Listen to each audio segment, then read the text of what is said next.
12 a 17, quero falar um pouquinho com os irmãos sobre alguns imperativos da vida cristã.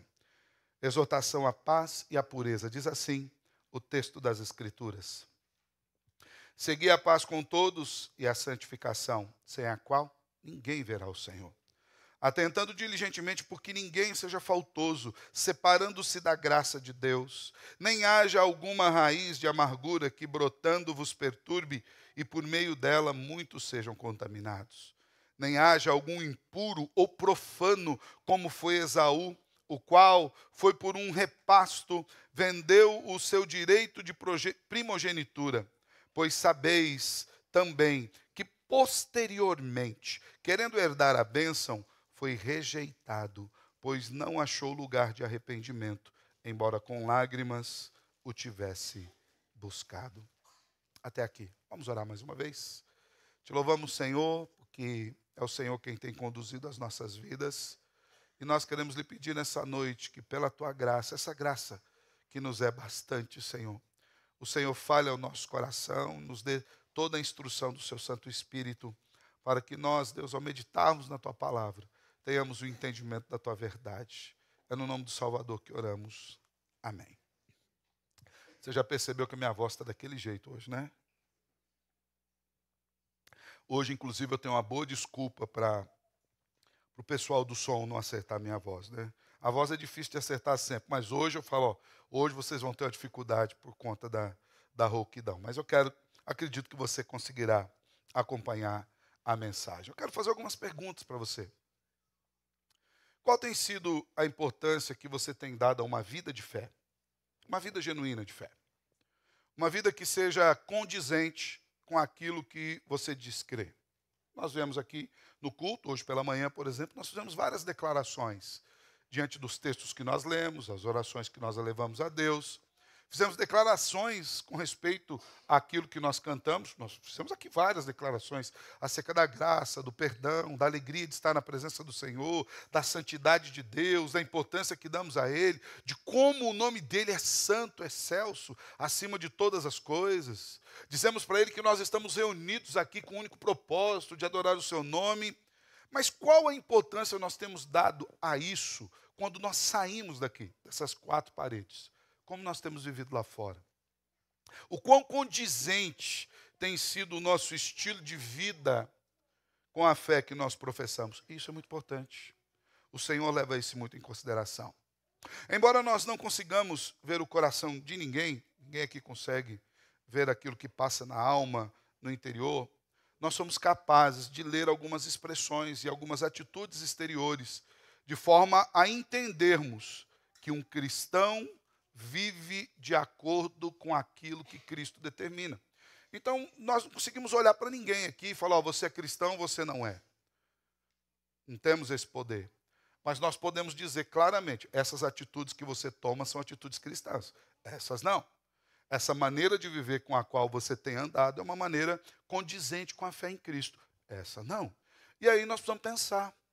Porque o Senhor nos chama a uma vida diferenciada diante do mundo. Embora hoje, cada dia mais, os crentes tenham se parecido com o mundo, hoje é uma grande confusão. Hoje você não sabe mais quem é crente e quem não é. E aqui eu não quero apregoar usos e costumes, de maneira alguma, de forma alguma. Mas houve um tempo em que havia alguns distintivos. Houve algum tempo que havia alguns distintivos. Houve algum tempo que você via alguém de terno no domingo, ele não era empresário. Ele era o quê? Crente. Você viu o crente com a Bíblia debaixo do braço. Identificava que ele era crente. Né? Alguns tinham até vergonha da Bíblia. Eu lembro que uma Bíblia que eu tive era desse tamanho. Se a Bíblia é uma espada, a minha era um canivete. Era desse tamanho. Pequenininha, andava escondido. Era um distintivo. As roupas eram um distintivo. E aqui, mais uma vez, falando, não quero fazer distinção entre usos e costumes, mas você não via ninguém de bermuda num culto. Você não via ninguém de boné num culto. Por quê? Era um sinal de desrespeito ao Senhor. Você está num culto santo ao Deus que é santo e que pode nos fulminar da sua presença. A gente vai percebendo que cada vez mais nós vamos desconsiderando isso. E, na verdade, em vez de nós elevarmos o nosso padrão de vida, a nossa cultura, o nosso coração ao nível de Deus, nós vamos fazendo de tudo para que Deus seja baixado ao nosso nível. E a gente já não vê muitos distintivos na igreja com respeito ao que é ser um cristão ou o que não é ser um cristão. Mas o autor de Hebreus, ele deixa bem claro que na vida do cristão precisa haver alguns distintivos, né? Se nós formos olhar os versículos anteriores desse texto que nós lemos aqui, do versículo 14 para frente, se você for olhar, por exemplo, a partir do versículo 12, você vai ver o seguinte: por isso levantem as mãos cansadas, fortaleçam os joelhos vacilantes, façam caminhos retos para os seus pés, para que o que é manco não se desvie, mas seja o quê? Curado. A ideia é que dentro da igreja haverá um viver de tal forma que não apenas os de fora nos distinguirão de maneira diferente, mas aqueles que estiverem dentro da igreja e estiverem enfraquecidos na sua fé também serão fortalecidos. Eles buscarão um viver de maneira diferente. Considerando aqui que o autor propõe a vida cristã como uma carreira, ele propõe que estejamos fortalecidos espiritualmente para que nós consigamos completar essa carreira. E nisso faz parte nós considerarmos a Deus como Ele é. De forma que o texto que nós estudaremos hoje nos indicam quais são esses caminhos retos pelos quais nós devemos andar. Aqui em Hebreus 12, 14, ele começa falando que os caminhos eles são repletos de paz, de santificação. E depois ele vai nos trazer alguns alertas com respeito a essa paz e a essa santificação. E é nesse sentido que a carta aos Hebreus passa a mostrar para os irmãos, de forma muito prática, como deve ser o viver concernente àqueles que declaram ter a fé em Cristo Jesus. Porque se nós vivemos pela fé, irmãos, nós não vamos viver de acordo com o mundo. E tudo em nós vai mudar. O palavreado muda. A mente muda, o coração muda, as vestes mudam, o pensamento muda, as intenções mudam, a forma como nós relacionamos-nos com Deus muda. Eu costumo dizer que toda boa teologia, se ela é boa de fato, ela vai nos direcionar de uma maneira bem clara em duas direções. Primeiro, uma boa teologia vai fazer com que nós amemos a Deus mais, nós o conheçamos melhor e por conta disso nós o servimos melhor.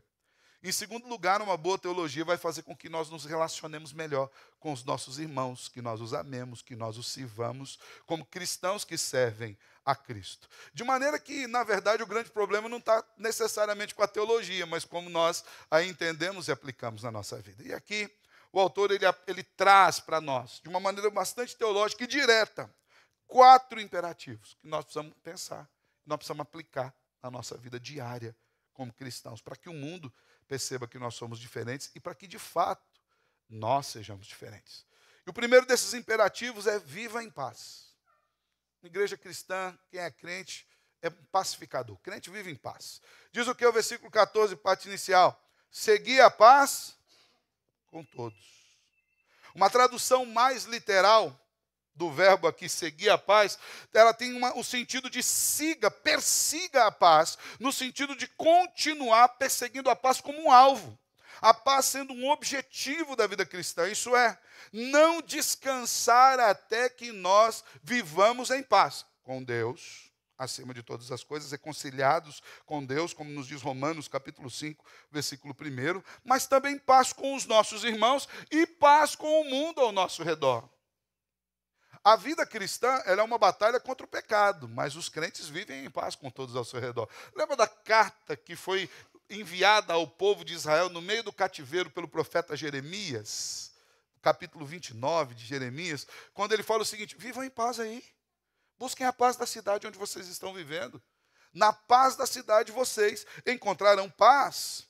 Então, apesar daqueles irmãos aqui, os hebreus primeiros que receberam essa carta, se sentirem tentados na perseguição, a retribuírem o mal pelo mal, os crentes são chamados a viver em paz, a retribuir o mal com o bem. As escrituras nos dizem, não nos deixes vencer pelo mal, mas faz o quê?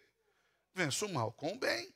É como se ele estivesse parafraseando, viva em paz. No meio em que você estiver, viva em paz. A expressão seguir a paz aqui encontra eco em vários textos das Escrituras. Jesus mesmo já havia instruído acerca da paz no Sermão do Monte, quando no capítulo 5 de Mateus, versículo 9, o Salvador nos diz, bem-aventurados os pacificadores, porque serão chamados filhos de Deus. Além desse texto, nós vemos outros, já lemos aqui hoje no culto, Salmo 34, versículo 14, diz: aparta-te do mal e pratica o que é bom, procura a paz e empenha-te por alcançá-la. A paz é uma marca de um cristão. Romanos 14, 19 diz assim: pois seguimos as coisas da paz e também as da edificação de uns para com os outros. E ainda Pedro, apóstolo, na sua primeira carta, capítulo 3, versículo 11, diz: aparte-se do mal, pratique o que é bom, busque a paz e empenhe-se em alcançá-la. Então nós percebemos que a Escritura toda, como um todo, nos mostra que o cristão é um homem que vive em paz, é uma mulher que vive em paz, é alguém que vive em paz. E essa paz não advém da sua força natural em promover a paz. Sabe por que um cristão vive em paz? Porque ele foi pacificado com Deus. Ele foi reconciliado com Deus. A sua relação com Deus, que estava rompida por conta do pecado, foi restaurada por meio de Cristo Jesus. Agora, ninguém mais pode roubar a nossa paz com tanta facilidade, porque a nossa paz não está no mundo, nossa paz não está nas coisas aqui, nossa paz está em Deus. E você vai perceber como os relacionamentos humanos melhoram quando nós compreendemos a natureza da adversidade e vivemos em paz. Como alguém que busca harmonia, como alguém que tem um espírito pacífico e como alguém que deseja a união e a comunhão dos justos, nós devemos viver em paz uns com os outros. Quando a vida espiritual floresce, seja no círculo familiar, na congregação, a paz é o vínculo que mantém os membros unidos. Quando você vai numa casa que é harmoniosa, você vai perceber que lá reina a paz. A paz entre os pais, a paz entre os filhos, a paz em todo o ambiente. Uma boa igreja é uma igreja que vive em paz. Afinal de contas, é muito ruim você viver numa igreja beligerante. Uma igreja beligerante nem cresce. Lembra que Paulo diz a Gálatas? Se vocês começarem a se morder um ao outro, toma cuidado para que vocês não sejam destruídos. Uma igreja beligerante é uma igreja onde todo mundo está machucado. E as machucaduras são feitas pelas próprias pessoas. Por isso o Senhor nos diz: vivam em paz. Sabe por quê? Porque a desarmonia atrofia a vida espiritual, seja da família, seja da congregação. Seguir em paz é banir as brigas. E olha que coisa interessante, porque o autor de Hebreus fala isso na parte final. Ele já vinha exortando esses irmãos que estavam enfrentando lutas e sofrimentos e muitos queriam abandonar a Cristo. E é muito provável que nesse abandonar a Cristo, no desejo de abandonar a Cristo, muitos deles acabassem se digladiando entre eles, né? Aquela questão de, em vez de buscar o ferido, terminar de enterrá-lo, né? E aqui você lembra que nos versículos 12 e 13 ele fala: olha, você vai endireitar a sua vida, porque aquele que está querendo cair, você levanta ele, não deixa ele cair. Aqui é muito provável que aquele que estava querendo cair era empurrado. Já que você quer sair, sai mesmo. É bom que você não esteja aqui. Já ouviu alguma coisa parecida assim? Alguém que está em triste, você fala: estou desanimado com a igreja, estou meio triste na fé, estou pensando em sair. E alguém fala: bom, vai embora mesmo, porque não é seu lugar. Opa, não era isso que eu esperava. Não era bem isso que eu estava esperando. A ideia não é que nós...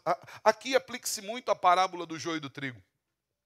Quando nós, no afã de um zelo exagerado, temos a vontade de sair fazendo a colheita que é de Deus. E na tentativa de arrancar o joio, a gente cata uns trigos e joga fora também.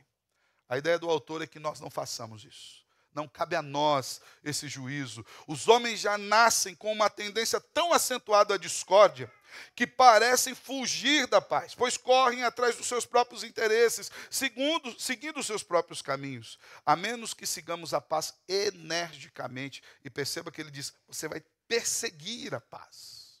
É algo que tem que ser um alvo na sua vida. Se nós não a perseguimos energicamente, jamais conseguiremos alcançar a paz, jamais conseguiremos guardar a paz, uma vez que a cada dia se sucedem tantas coisas, se suscitam tantas discórdias, que se nós olharmos para o mundo ao nosso redor e não para a cruz de Cristo, que nos pacificou com Deus, nós também seremos beligerantes. Observe que, em primeiro lugar, é dever dos cristãos, mesmo quando estão sofrendo, seguirem a paz com todos. Aliás, seguir a paz mesmo com os agentes do sofrimento. Quando nós olhamos para o modelo de Cristo Jesus, a Bíblia nos diz que, como uma ovelha muda, ele foi conduzido ao matadouro. Não se engane, havia poder em Jesus para acabar com todo aquele sofrimento.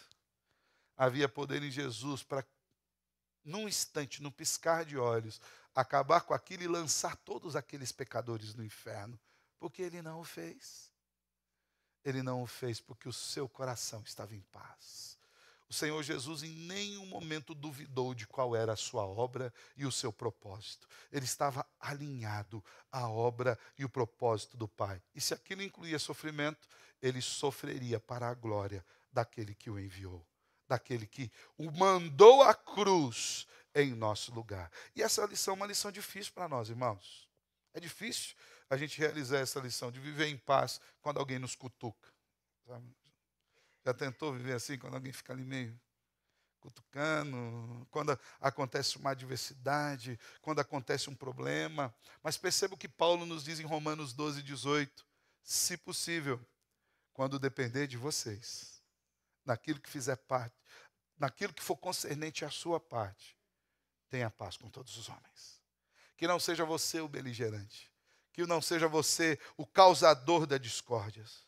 A paz que se tem que buscar é aquela que provém da obediência à vontade de Deus. A que eleva a vida do homem à sua realização mais alta e a que o capacita a viver com o seu próximo, estabelecendo uma relação justa com ele por causa de Cristo. Deve-se notar, irmãos, algumas coisas interessantes, que esta paz, ela é uma finalidade, ela é um objetivo da vida do crente, ela precisa ser perseguida, ela requer um esforço, ela é produto de disciplina, de empenho, de suor mental, de oração, de submissão à vontade de Deus. Porque senão, se nós soltarmos a vida no piloto automático, dificilmente a gente vai ter paz com outras pessoas. Eu lembro-me que eu gosto muito de assistir esse negócio de Discovery Channel, History Channel, principalmente a questão de animais, né?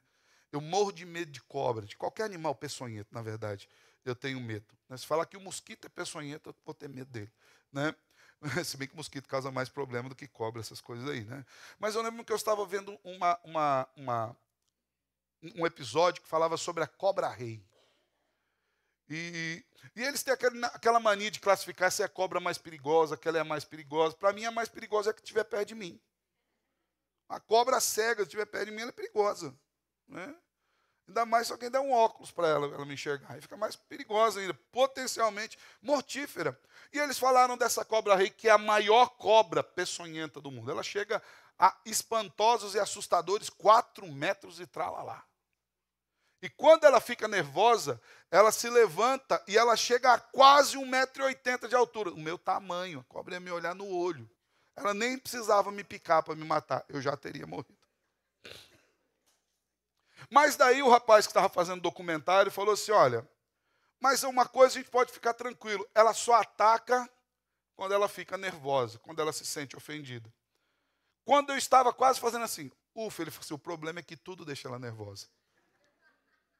Se alguém passar a menos de 10 metros dela, ela fica nervosa e ela vem para cima. O nosso coração é como uma cobra-rei. A gente só ataca quando a gente fica nervoso. O problema é que tudo deixa a gente nervoso. Qualquer coisa tira a nossa paz. Aquele dia que a gente não está muito focado na cruz de Cristo, um garfo caído no chão, tira a nossa paz. Um copo quebrado, um pneu furado, um problema no carro, uma adversidade qualquer, tira a nossa paz. E a palavra diz que nós precisamos perseguir a paz. Perseguir a paz é um exercício espiritual de submissão a Deus. Se os filhos de Deus se tornarem impacientes nas suas aflições, eles acabam não andando de forma calma e pacífica em relação aos homens, nem de forma piedosa em relação a Deus. É importante, nós vamos ver mais para frente, que o autor diz, seguir a paz com todos e a santificação. Elas estão juntas, unidas. A paz com os homens também denota uma vida de santificação para com Deus. No entanto, a fé e a paciência é que nos capacita a seguir a paz. No pensamento e na linguagem hebraica, a paz era algo positivo no seu exercício, ela era positiva por excelência. Um pacificador era considerado alguém de alto nível no seu espírito, na sua espiritualidade. A questão não era simplesmente de estar livre das dificuldades e da tribulação. Mas a paz, a ideia de alguém que vive em paz, abrangia dois pensamentos básicos para os hebreus. O primeiro é que aquele que era um pacificador era alguém que estava ligado a tudo aquilo que promove o bem supremo do ser humano. Ou seja, um pacificador era alguém que era entendido como alguém que queria um bem maior para os seus irmãos, que as pessoas desfrutassem de um bem maior. Era um homem que queria fazer com que os outros homens alcançassem o seu nível mais alto de bem-estar por conta da obediência a Deus. Em Provérbios 3, versos 1 e 2, e o autor cita Provérbios 3, versos 1 e 2, diz assim: Filho meu, não te esqueças dos meus ensinos, e o teu coração guarde os meus mandamentos, porque eles aumentarão os teus dias e te acrescentarão anos de vida e paz. A paz é um presente de Deus. Quando ela é buscada, o Senhor nos dá como presente. O cristão deve ter em vista que é na obediência total a Deus que a vida encontra maior felicidade, o seu bem maior e a sua perfeita paz. Em segundo lugar, ainda no pensamento hebraico, a ideia de viver em paz é a ideia de que alguém que mantém relações justas com os outros homens. De maneira que a paz tem a ver com a justiça. Um único peso, uma única medida, um sim que significa sim, um não que significa não. Alguém que é reto, cuja palavra é confiável. Alguém que tira e busca eliminar do coração e da vida qualquer tipo de expectativa odiosa, odienta, em que cada um busque o seu bem próprio. É por isso que ele se relaciona justamente. Lembra do salmista nos dizendo: quem que vai subir no monte do Senhor? Quem vai habitará na sua presença? Ele fala que aquele que é limpo de mãos, puro de coração, e ele diz algumas coisas da vida prática também. Ele fala da espiritualidade? Sim, mas ele fala da vida prática. Aquele que jura com dano próprio e mantém o juramento. Aquele que está disposto a sofrer o peso da palavra. Aquele que tem uma relação justa com os homens. Esse vive em paz. Isso significa que é aquele que tem um vínculo de amor, de perdão, de serviço. Isso une os homens. A ideia do autor de Hebreus é que nós, como cristãos, busquemos viver unidos assim, em Cristo Jesus, nessa forma de viver, numa unidade real que provém da vida de Cristo em nós, porque em Jesus nós fomos pacificados e agora nós podemos viver em paz. Por fim, os sofrimentos aqui nesse mundo, embora tenham o potencial de abater o espírito da paz e até mesmo implantar um certo sentimento de raiva, eles precisam ser extirpados da vida do cristão, que precisa perseguir a paz com todos, uma paz que está diretamente ligada à santidade. Nós não devemos, sob o pretexto de vivermos como pacificadores, juntamente com os homens, deixar o caminho de santidade de Deus. De maneira que a busca da paz não significa buscar a paz a qualquer preço. Lembra? No que depender de vocês. Naquilo que vocês não tiverem que descer do patamar de cristãos, se afastarem da palavra de Cristo, tenham paz com todos os homens. A paz é fruto de uma vida santa. E aí vem uma pergunta. Como nós temos lidado com a paz? Se esse é o imperativo da vida cristã, e se isso é um distintivo dos cristãos na sociedade, será que nós temos sido reconhecidos como pacificadores? Embora hoje nós precisamos tomar um pouco de cuidado com o nosso mundo, porque o mundo vai falar que a mensagem do Evangelho não é uma mensagem de amor, mas é uma mensagem de ódio. Por quê? Porque ela fala contra o pecado. Na verdade, falar contra o pecado é uma grande mensagem de amor. Porque se nós deixarmos o pecador ir para o inferno, sabendo que há o caminho de salvação, nós nos tornamos coparticipantes da sua perdição. E a Bíblia diz que o sangue dele será cobrado de nós. Então a paz não significa passar a mão na cabeça de todo mundo, mas significa amá-lo independente de qual seja a sua posição. Nós temos lidado como com a paz? Temos sido pacificadores ou temos sido beligerantes até mesmo entre nós? A paz é um objetivo do cristão, algo que ele tem que buscar. Então esse é o primeiro imperativo que o autor nos dá aqui nessa parte final. Mas há um segundo imperativo, tão importante quanto o primeiro, inclusive com algumas qualificações, que é: seja santo. Olha só, viva em paz, mas seja santo. Ele diz: segui a paz com todos e a santificação. Da mesma maneira que nós precisamos perseguir a paz, e que para que vivamos em paz é necessário um exercício espiritual de submissão à vontade de Deus, assim também o é com a santificação. Porque se você for perceber a forma da construção aqui na frase, é como se ele estivesse dizendo assim: persiga a paz e persiga também de igual modo a salvação. Os dois precisam ser perseguidos, com um detalhe: sem a salvação, ninguém vai ver a Deus. Então o segundo imperativo... Oi? O que eu falei? Também, mas no caso do texto é santificação. Obrigado, Dani. No caso do texto é a santificação. Sem a santificação ninguém verá a Deus. Sem a santificação ninguém será salvo. O segundo imperativo que vemos nesse texto é esse: persiga a santidade. A paz e a santidade são dois lados de uma mesma moeda, irmãos. E essa santidade que se refere o texto aqui, ela não é o estado de perfeição obtido pelo homem. O próprio apóstolo Paulo, olhando para a sua vida, ele diz: eu reconheço que eu ainda não obtive tudo aquilo que eu tinha que obter, que eu ainda não alcancei todos os estágios que eu deveria alcançar. O próprio apóstolo Paulo dizendo isso. Mas ele fala: uma coisa eu faço: eu deixo para trás as coisas que ficaram para trás. O meu passado ficou na cruz do Calvário. E hoje eu olho para frente e persigo aquilo que está diante de mim: o prêmio da soberana vocação em Cristo Jesus. O que Paulo está dizendo? Toda a minha vida de pecado eu deixei para trás na cruz. Já estou pronto? Se o Senhor voltar para me salvar, para me levar para a glória, agora eu estou pronto. Mas enquanto eu estou vivendo aqui, eu ainda estou em um processo de santificação diária, onde eu tenho que abandonar pecados, onde eu tenho que me submeter a Cristo pela graça diariamente. Então a santidade que o texto está nos dizendo aqui não é perfeição. Antes, a palavra no original grego se refere ao processo de santificação da vida do crente como uma separação diária. Cada dia mais eu vou me aproximando de Cristo. Cada dia mais eu peço para que a luz de Cristo brilhe sobre a minha vida, para que eu veja quais são as obras mortas que eu tenho praticado e as abandone na cruz de Cristo. E cada dia mais eu pareça com Cristo. Colocando de outra forma, o crente reflete as virtudes de Deus, ou deveria refletir as virtudes de Deus. Ao fazê-lo, ele se torna mais e mais como Cristo, que por meio do Espírito Santo continua a trabalhar no coração do crente.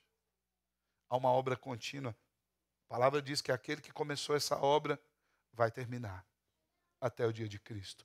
Todos os dias nos submetendo à graça, todos os dias estando debaixo da graça, pedindo perdão de pecados, todos os dias abandonando pecados, tirando de nós o pecado como um costume, nos aproximando de Cristo.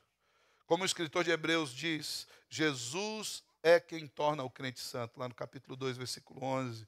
Por isso nós precisamos olhar para Cristo Jesus. Nós, como crentes, devemos fazer tudo que estiver ao nosso alcance para vivermos em santidade. Lembra que a Bíblia nos diz: aquele que roubava, não rouba mais. Agora você vai trabalhar, vai ter o sustento para a sua casa e vai ter para abençoar aquele que precisa. Não viva mentindo um para o outro.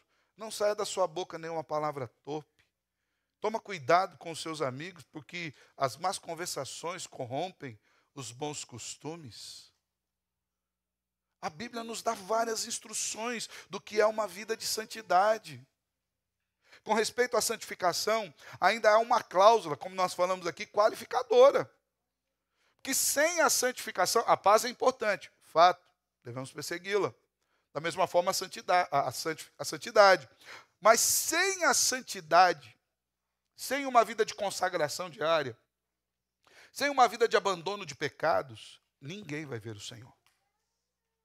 Existe um biblicista, o nome dele é meio estranho, é Westcott, né? Ele é perito na língua original do grego do Novo Testamento. Inclusive, nós estudamos geralmente através dele e de um amigo, o nome do amigo é Hort, né? E nós chamamos o grego de Westcott Hort, né? Nossa, nome bonito, são só nomes de pessoas, né? Esses dois estudiosos afirmam que a santidade... O que eu quebrei aqui? Afirmo que a santidade indicada nesse texto, ela é a preparação para a presença de Deus. Olha que coisa bonita. Quando ele fala assim, persiga a santidade, é como se ele estivesse dizendo, se prepare. Se prepare para encontrar o Senhor. Se prepare porque aquele que há de vir virá. Se prepare porque nós o veremos. Lembra de Jó? No meio da sua tribulação, problemas por todos os lados. A sua própria casa, na personificação da sua esposa, uma vez que os filhos já haviam todos morrido.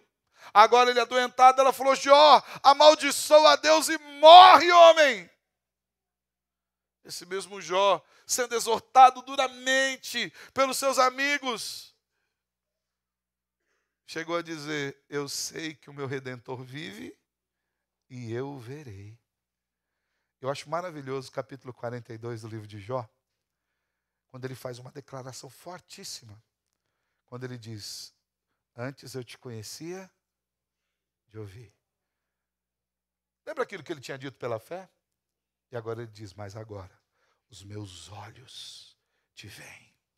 Então essa busca de santificação é a preparação do crente para o encontro com o Senhor.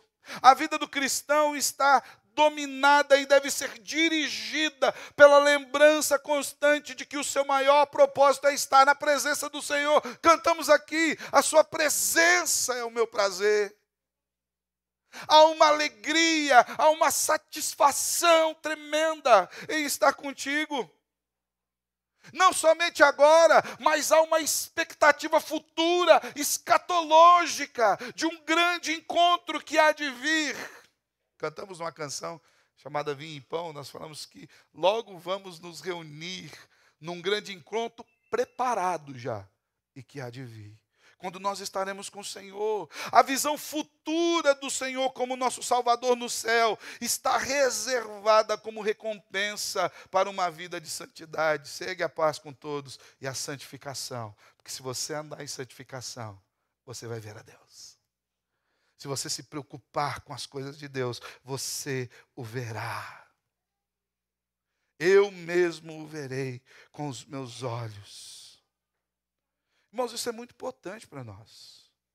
É a santidade um dos nossos grandes distintivos.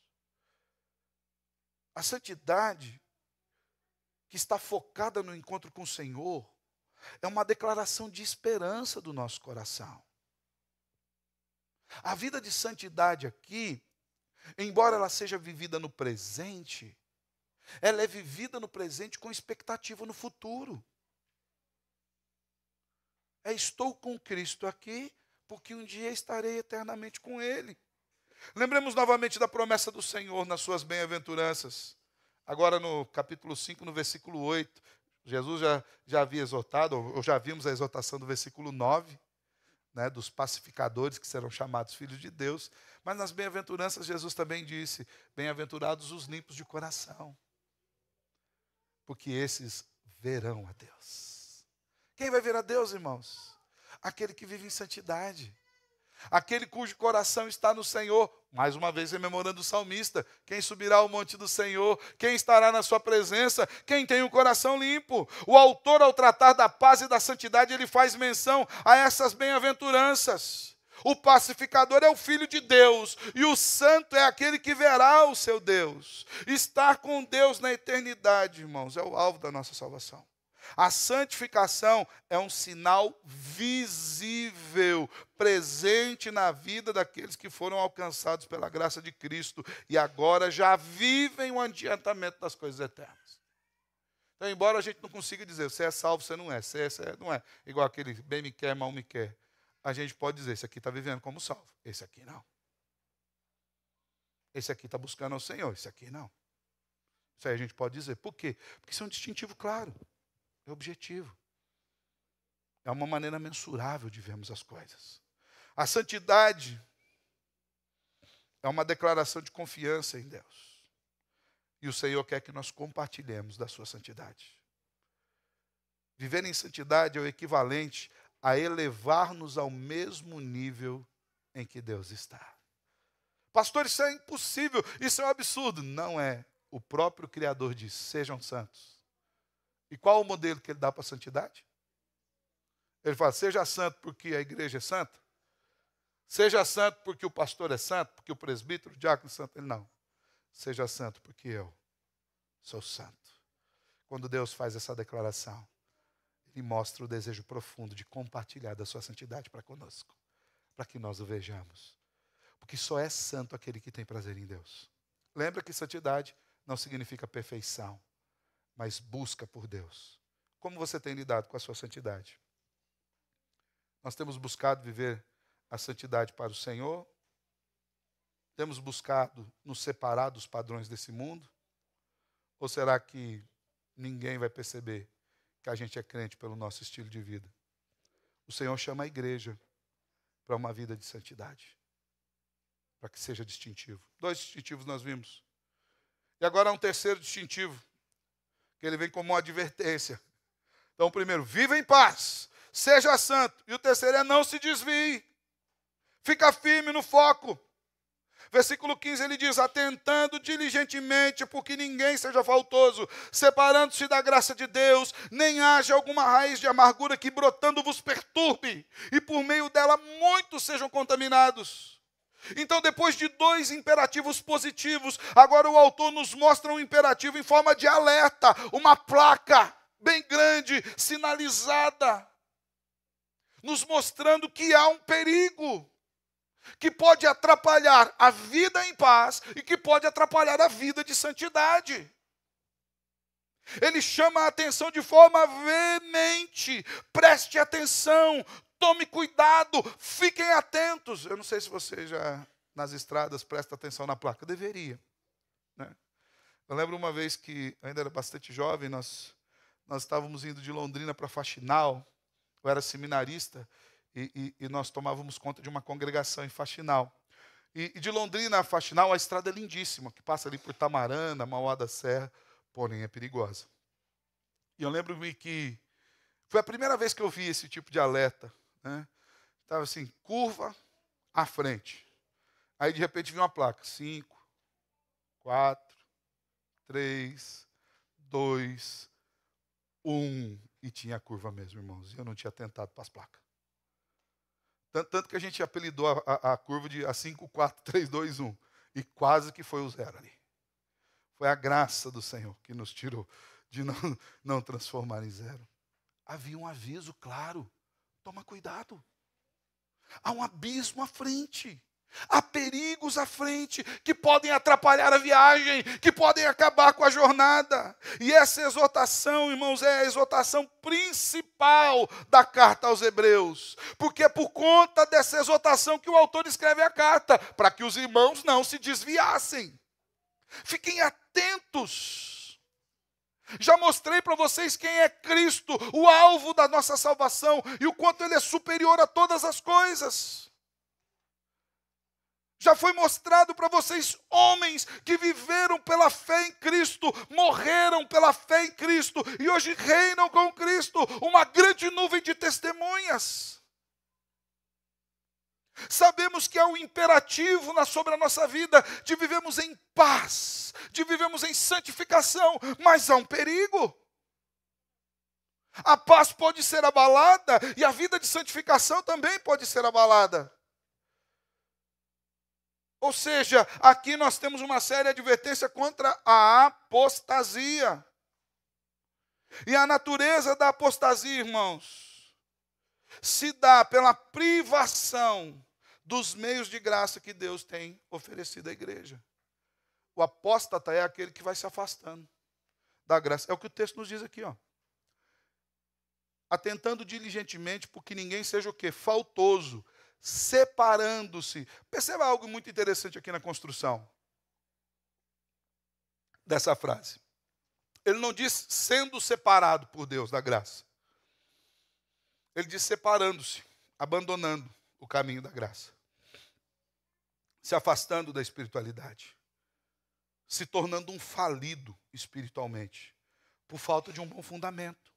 Por falta de cuidado, de diligência apropriada. Por não ter entendido o que é de fato ser um cristão. Às vezes acho que cristão é frequentar a igreja.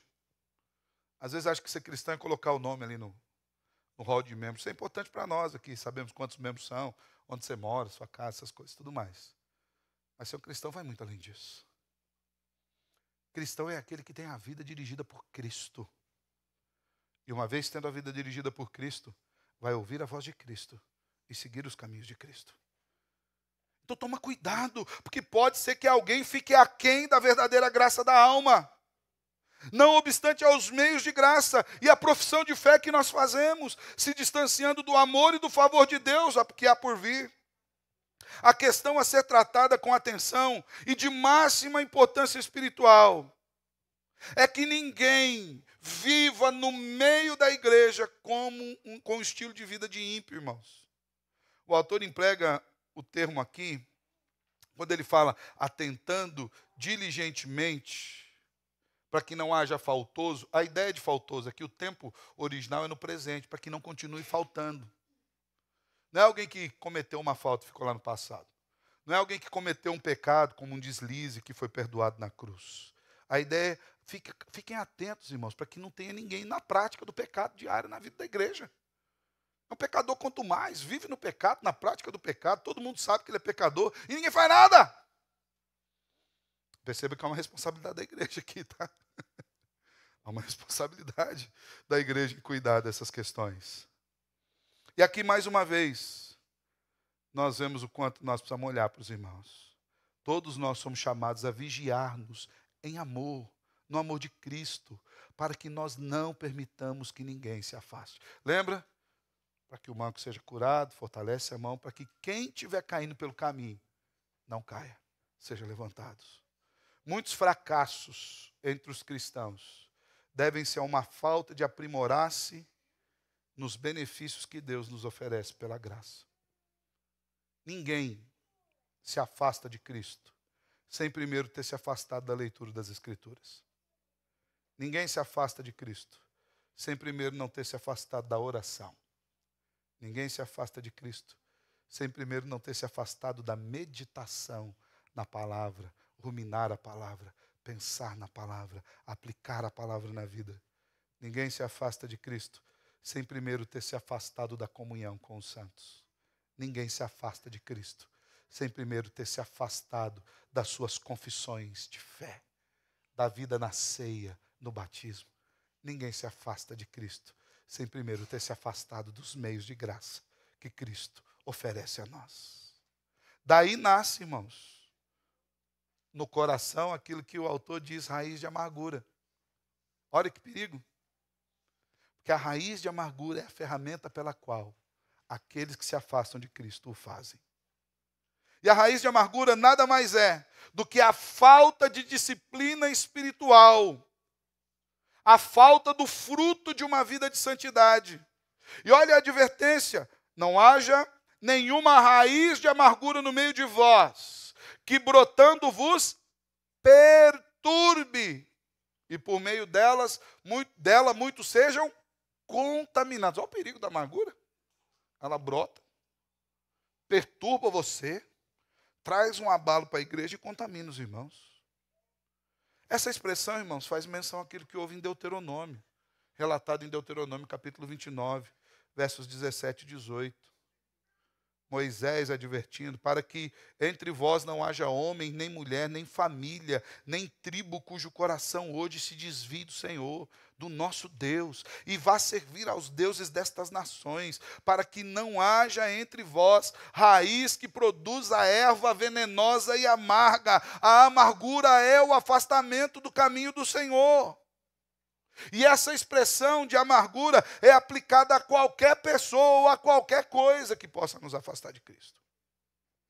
O brotar da raiz descreve o desenvolvimento e a multiplicação da amargura no meio da igreja.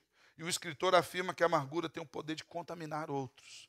E a gente precisa estar atento a isso. Veja bem que ele fala, vocês precisam cuidar. Vocês precisam ficar atentos. Está vendo que o irmão está meio amarguinho? Chega para ele, fala, irmão, vamos conversar. Vamos orar. Por quê? Porque a Bíblia diz. O que está acontecendo no seu coração, irmão? Quando foi que você se afastou da alegria e satisfação na graça? Quando foi que você não teve que parar de cantar a música que nós cantamos por último aqui, porque a presença do Senhor parou de ser o seu prazer? Quando foi que aconteceu isso, irmão? Quando foi que você parou de olhar para a cruz e agora começou a olhar para os pecados dos irmãos? Eu vou dizer um negócio para você. Você começar a olhar para os pecados dos irmãos, você vai endoidar. Você vai endoidar. Porque a santificação que Deus nos pede não é a perfeição. Então você vai... Eu falo que não precisa nem de lupa para procurar o pecado do outro. Bateu o olho assim, às vezes você... 2 conversas, 3 palavras, você já fala, ixi, isso aqui só a graça. É só a graça mesmo de Deus para nos livrar do pecado. Quando foi que você se afastou de Cristo? E quando foi que você se abalou na amargura e agora está querendo contaminar outras pessoas? A amargura sempre estende a sua influência. A amargura é uma ferramenta de Satanás. A amargura tem o propósito de corromper o coração do crente. Um crente amargurado se corrompe.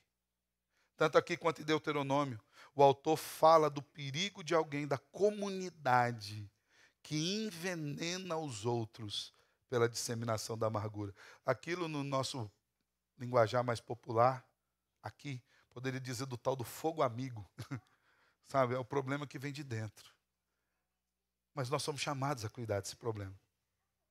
Veja bem que ele não diz assim, mata o irmão. Ele fala, toma cuidado.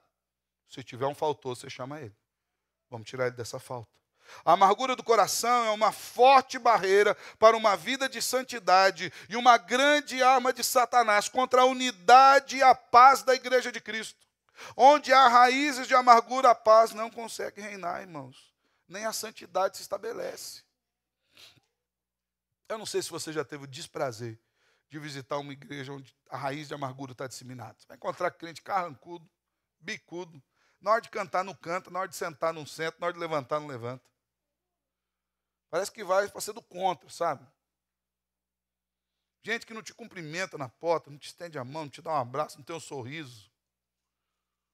Onde você não vê um irmão cumprimentando outro irmão, o negócio sai tudo truncado.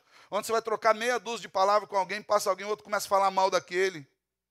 Essa igreja não vai crescer, irmão, não vai subsistir. Porque a raiz de amargura se implantou ali.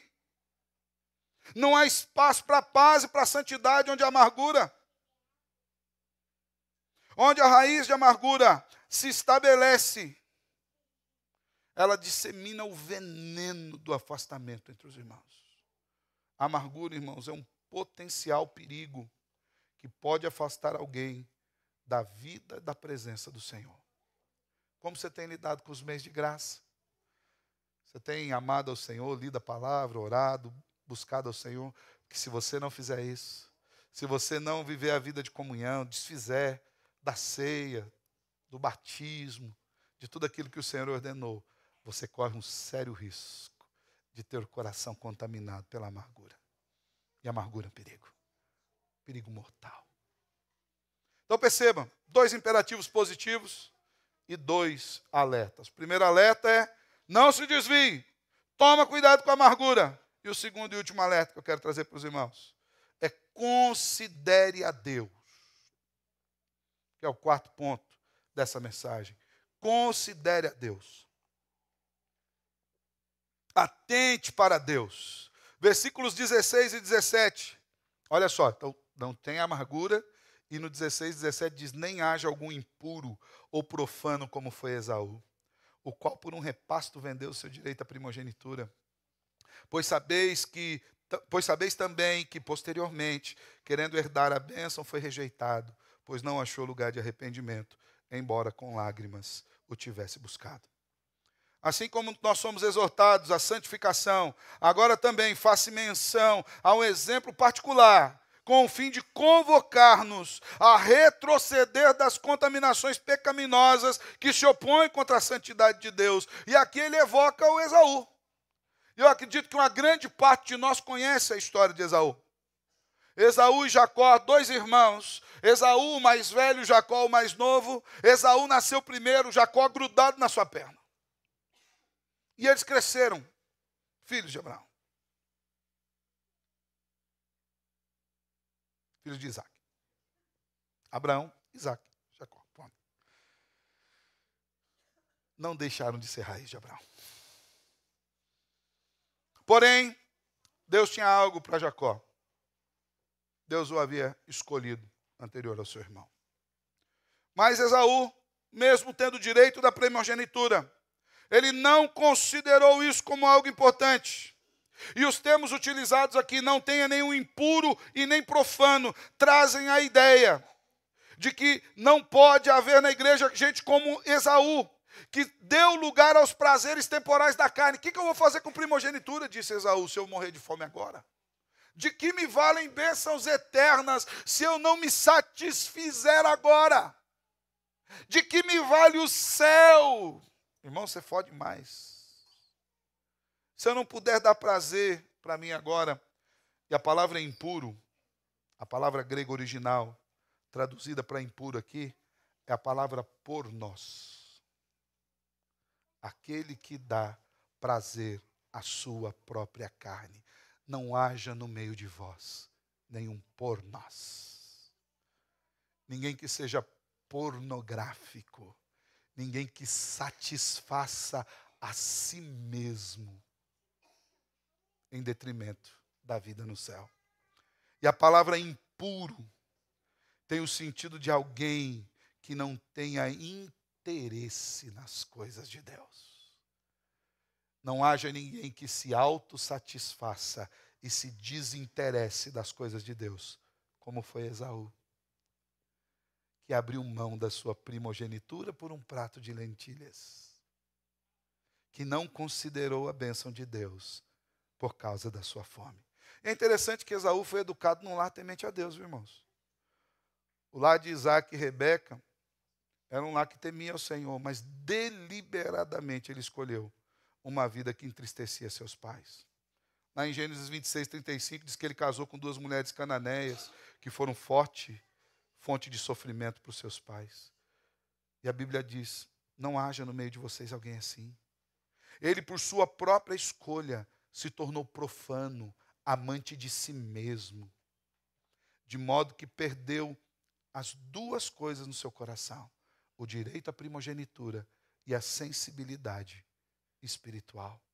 Não haja no meio de vocês alguém como Esaú. E olha que interessante, porque diz que lá no versículo 17, posteriormente, depois de Esaú perceber que ele perdeu a primogenitura, que seu irmão havia comprado e usurpado dele a primogenitura, ele se arrependeu. Ele voltou atrás. Mas olha o que o texto diz com respeito a Esaú. A expressão dita para arrependimento aqui é metanoia. Metanoia significa mudança de mente, mudança interior, de coração. E olha o que diz, que ele buscou com lágrimas a metanoia, mas não achou.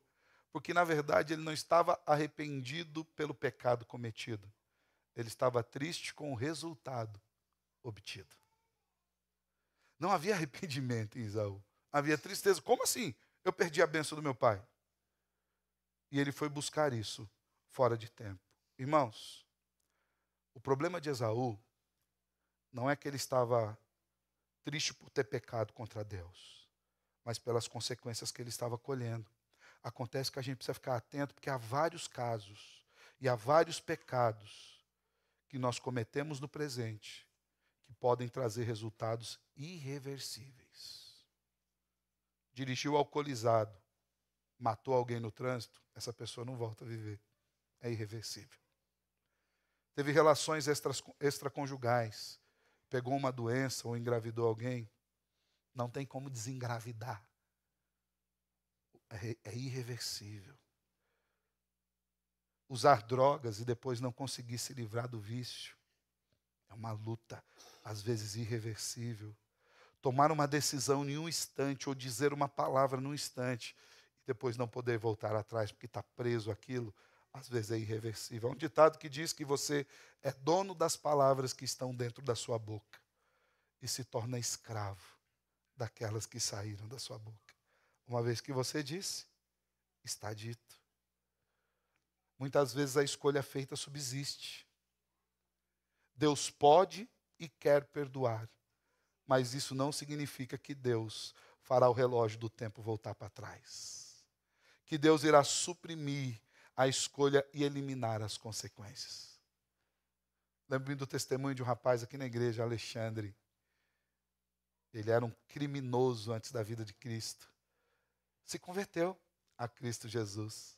De bom coração, convertido, foi e se entregou à lei e cumpriu 14 anos de prisão.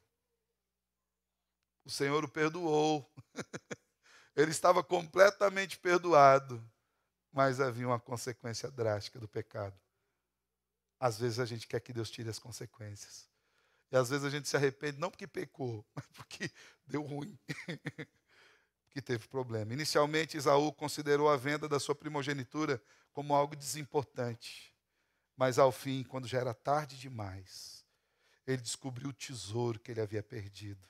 Quando a bênção do seu pai Jacó quando a bênção foi dada para o seu pai ao seu irmão Jacó. Da mesma forma, irmãos, aqueles que se deixam cativar pelas seduções desse mundo e que se alienam de Deus e desdenham da sua salvação por alimentarem os prazeres pessoais e terrenos e não acreditam que estão a ponto de perder tudo, um dia se encontrarão com o Senhor. Mas quando o Senhor abrir os seus olhos, pode ser tarde demais. De sorte que, infelizmente, acabem por colher o fruto da sua negligência. Isso é sério, irmãos. Isso é muito sério.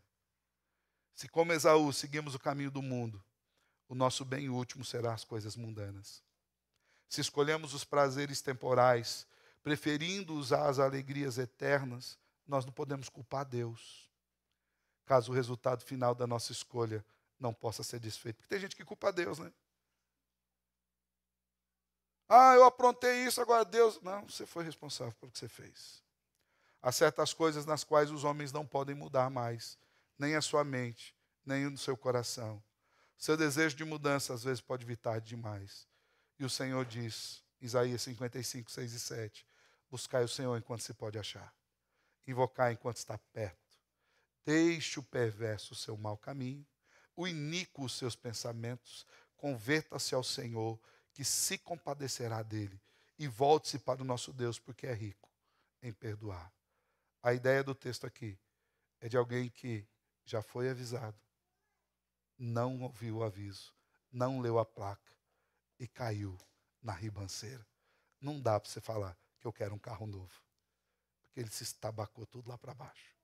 Como você tem considerado a vida de santidade? Como você tem valorizado a salvação? Não desvalorize Deus. Não desconsidere a Deus. Entenda que aquilo que Deus tem para dar é muito maior que o mundo. Para a gente fechar rapidamente. 5 aplicações. Primeira, vive em paz, irmão. Viva uma vida de paz. Fuja de qualquer briga, de qualquer batalha desnecessária. Ame os seus irmãos, ame os seus inimigos. Siga o modelo de Cristo, que é o pacificador. Mas não permita que a paz arranhe a santidade. Vive em paz até que a paz não tente sacrificar a santidade. Segundo, seja santo, irmão. Nós somos chamados para ser santo. A igreja precisa ser um distintivo. A igreja precisa ser um distintivo. Ser crente precisa ser um distintivo. As pessoas precisam olhar para nós, saber, isso aqui é diferente. Viva como alguém que foi separado para Deus pela salvação. Terceiro, não se esqueça de que quem é salvo vive como quem? Só para eu lembrar, quem é salvo vive como? Mais uma vez, porque nem todo mundo lembrou. Quem é salvo vive como? É isso aí, irmão, simples assim. Quem é salvo vive como salvo. Ainda que não entendamos de botânica, Você chega numa árvore e colhe um fruto, você sabe que aquela árvore é daquele fruto. Tome cuidado com o seu testemunho cristão, com o fruto que você tem dado, porque não adianta colocar uma placa de crente, mas alguém buscar o fruto e o fruto ser de não crente. A placa pode dizer o que ela quiser, mas pela árvore você conhece o fruto. 4, toma cuidado com a amargura. Ela é uma ferramenta de Satanás na tentativa de atrapalhar e até desviar os filhos de Deus do caminho. Está amargurado, irmão? Vai consertar. Vai para a cruz de Cristo, pede perdão, renova votos com irmãos. Leia Mateus 18. Último. Não desconsidere a salvação nem a graça de Deus. Não desconsidere os meios de graça. Não faz pouco caso de Deus não, viu, irmão? Com Deus não se brinca. De Deus não se zomba. Aquilo que o homem plantar, ele vai colher. Lembre-se que um viver cristão, é uma caminhada repleta de escolhas pela santidade, diariamente. Não troque o eterno pelo temporário. Que o Senhor nos ajude. Que o Senhor nos abençoe. Que o Senhor nos sustente. Que o Senhor nos mantenha firme nessa caminhada. Amém? Feche seus olhos, quero orar com você. Obrigado pela tua palavra, Senhor. Tua palavra é eterna e poderosa. Que a tua palavra encontre lugar de morada em nossas vidas. Que o Senhor nos ajude a viver uma vida santa na tua presença, sem